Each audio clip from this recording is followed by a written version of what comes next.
Wow. Hi, Mommy. Thank you. Thank you, thank you, thank you. I wish I could say I am speechless, but I think I have a few people who would faint if I were to say that right now. I'm so honored to be here with all of you. Thank you for joining me. Thank you and welcome to my old neighborhood. Yeah. We have been joined by two other elected officials I wanted to acknowledge before I got started. Delegate Mary Washington, I was told, was here. Oh, I'm sorry, we were only supposed to give her one clap. And all the way up the road from D.C., D.C. Councilwoman Yvette Alexander. There's nothing like having support from down the road. Thank you very much. Like many of you, I grew up in Baltimore. I lived here and worked here my entire life.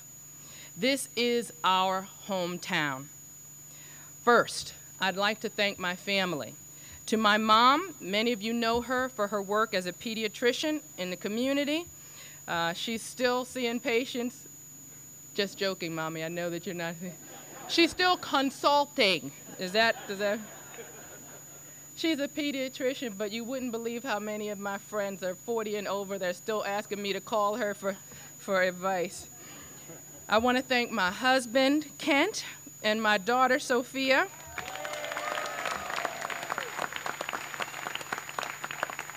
Sophia feels that she needs to be with me for all of my speeches. At any moment, she's going to grab the microphone and try to finish my remarks for me. Stop. I just want to thank both of them for their very strong family support. As the governor said, it does take a lot of sacrifice, and they have been here for me every step of the way, holding it down while we move the city forward. To my brother, my sister, my cousins, my aunts, and my uncles. Thank God I have a big family. Thank you all for being with me.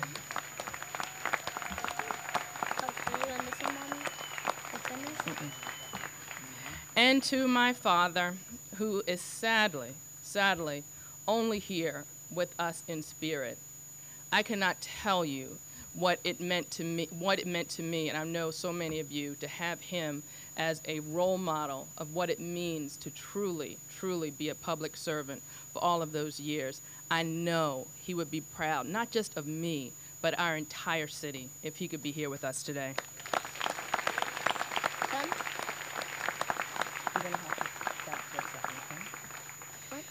He had a spirit that I draw upon every day, reminding us that leadership and progress demand tough choices that weren't so popular when he made them, but it required also uncompromising resolve. I also like to thank Governor O'Malley and Lieutenant Governor Brown. Thank you for always supporting Baltimore.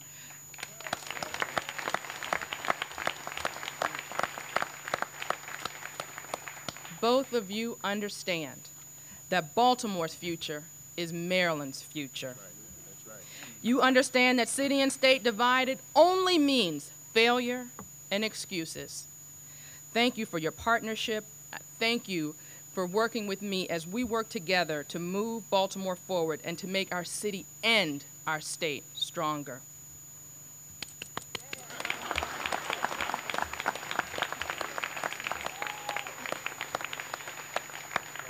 To Senator Mikulski, I don't even know where to begin with Senator Mikulski. Thank you for your continued mentorship. Thank you for your infectious spirit and your strength. As a woman in public service, I can't tell you how much I look to Senator Mikulski as such an example of what it means not to be a lady politician, but to be a hard-hitting, hard-fighting, day after day, getting it done politician.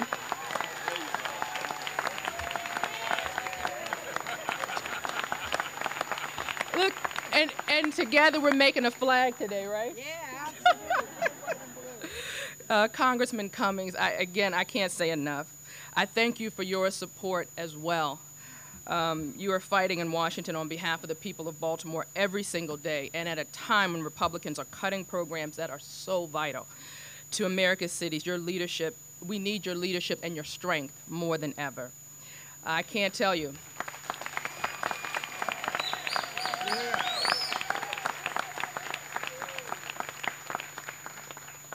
I can't tell you how much we need. We'll see. You'll see how much we need, Congressman Cummings. Let's let the Republicans have a few more weeks of fooling around with our debt ceiling. Then we'll see how much we need Congressman Cummings. We need him now more than ever. So thank you. And I'd also like to say a special thanks to Senator Ben Cardin, who was with us earlier but had to leave. I want to thank him for stopping by. I know he had a speech he had to give, but he wanted to make sure he was here. So let's give him a round of applause as well. I want to thank you all for standing together on behalf of Baltimore. So, today, I am proud to officially announce my candidacy for mayor of the great city of Baltimore.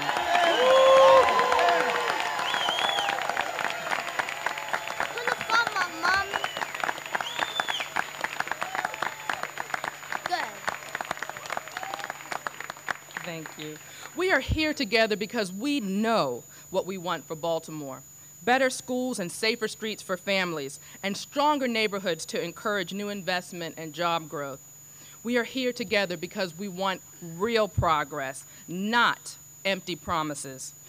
We are here together because we know that doing the right thing, the true thing, is not always easy. It's not always the popular thing, but it is the only way to get results. The day I took office, I made a commitment to be honest and to be straightforward. No excuses, no blame game, no sugarcoating, even though I wish I knew how every once in a while to sugarcoat. No pie in the sky promises. You know as well as I do, if it sounds too good to be true, it isn't true. When something is wrong, we must say so. When something is broken, we must fix it. When something works, we have to build upon it. Every day, we demand change and progress for our city. And every day, we work harder to improve and to make a better city for each one of us in every neighborhood across this city. And we do this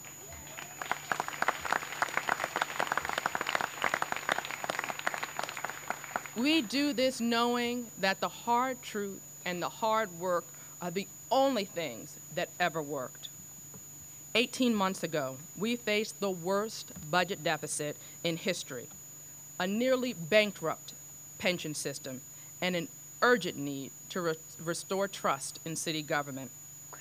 Day one in office, we had to get right to work, and we knew that before we could accomplish anything, we had to begin to restore trust in city government.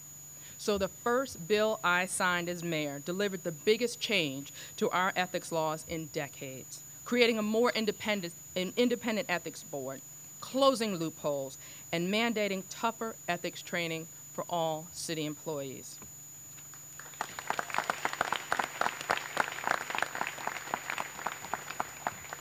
Then we balanced that humongous deficit without raising property taxes by 1 penny. Are you done, Mommy? Oh. All while protecting important priorities, fully funding our schools, and maintaining every single police officer and firefighter to make our city safer, while other cities and states continue to lay off officers as well as teachers. And we did this by doing what families do every single day, by tightening our belts, cutting the mayor's office by 19%.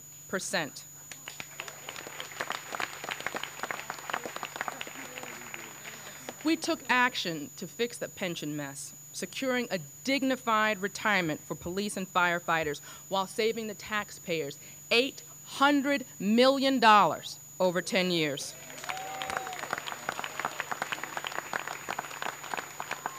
I talked about the tough choices. I told you that they weren't popular, but these were the right decisions to keep Baltimore strong and moving forward. It has been a busy year, but there's so much more that we can do. I can't tell you how excited I am when I think about what we've done with nothing You know, what we've done in years when we had a deficit, how much I look forward to continuing to move our city forward with new programs. And those of us who have lived here our whole lives know, as well as those who have moved here recently, we understand how great our city can be. I'm proud to send my helper and my daughter, Sophia, to public school in Baltimore, where I am positive that she's getting a good education. And I'm not the only one. It's just the summer. You're going back in September. The Peanut Gallery. I am very proud to send my daughter to public school, and I know that I'm not the only one. For the first time in decades, enrollment in our public school system has increased 2 years, and I hear from Dr. Alonso it might be even 3 years in a row, and that's something to be proud of. And after years of falling between the cracks, African American males are now the driving force of our improving graduation rate.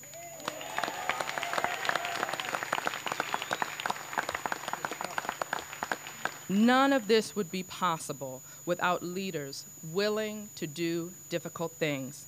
By closing failing schools and opening dozens of new charter and transformation schools, and by demanding accountability. Our new teachers contract is a national model for cooperative reform. That's why I didn't stand on the sidelines. Instead, I pushed hard to get this contract approved.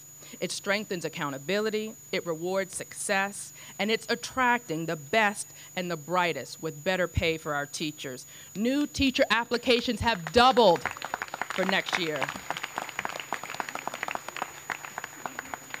And while some choose to talk down to our kids and ignore progress, today we stand united to say that the progress that we demand much more for our kids. This is just the beginning. We can do better for each and every one of our kids and each and every one of our schools. But it's so sad to me when some of us try to make us feel miserable about the way things are going in our schools, miserable about the way things are going in our city just to promote themselves. We're not going to be miserable about our kids. We know our kids are doing well. We know our schools are improving. And just as our schools are improving, there's no reason to stop working. We have to work hard just like we're doing on public safety. Progress in fighting crime means that we need to come together just like we did for schools and continue to push for more.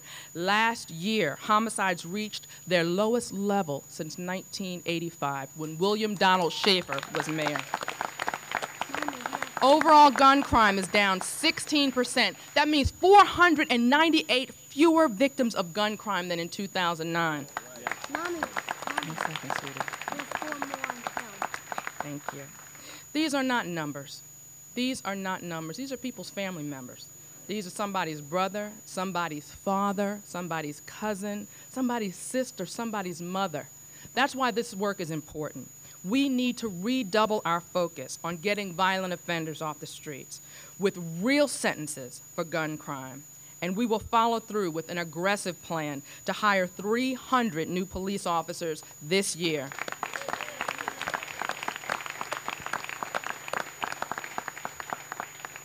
By making the tough choices and smart investments, and by continually working to improve our schools and to make our streets safer, we will continue to build stronger neighborhoods and a stronger economy that creates new jobs.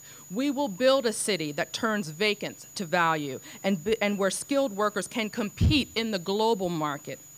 And all of us, each and every one of you from every neighborhood across this city, each and every one of you share a vision for Baltimore's future, a place where families can choose good schools for their kids, a place where our streets are safer and families feel more secure in their homes, a place where neighbors work together and businesses continue to invest and create jobs. Our vision for Baltimore is rooted in hard work, telling the truth, and making hard choices. Our actions today, or failure to act, will determine the course of our city for years to come. We live in serious times. We face serious challenges, but with your help, I know that we can and will achieve the greatness that Baltimore is designed for. Thank you so much.